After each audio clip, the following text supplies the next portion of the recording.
తెలుగు ప్రేక్షకులందరికీ తెలుగు నూతన సంవత్సర శుభాకాంక్షలు.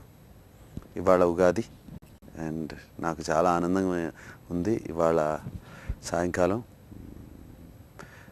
లలిత కళాతోరణంలో రాజన్న సినిమాకి స్పెషల్ జ్యూరీ స్పెషల్ అవార్డు అందుకుంటున్నాను బెస్ట్ యాక్టర్గా.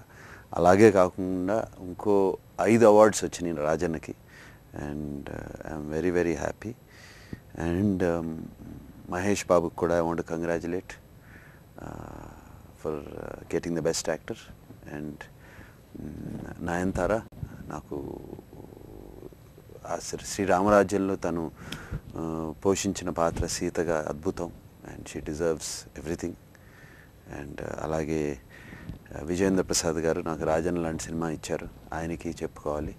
కీరవాణి గారు ఎంతో ఫెంటాస్టిక్ మ్యూజిక్ రాజన్లో. అండ్ ఎవ్రీబడి ఈ అవార్డ్స్ గెలుచుకున్న వాళ్ళందరికీ మరీ కంగ్రాచులేషన్స్. అలాగే జ్యూరీకి అండ్ ఆంధ్రప్రదేశ్ ప్రభుత్వానికి వాళ్ళందరికీ థ్యాంక్ యూ. ఇటువంటి అవార్డ్స్ సెరమనీస్ చేయటం ఎంతో ఇంపార్టెంట్. అండ్ ఎందుకంటే మాకు ఈ రికగ్నిషన్ వచ్చినప్పుడు ఒక స్టేట్ గవర్నమెంట్ నుంచి మాకు కొత్త ఎనర్జీ వస్తుంది.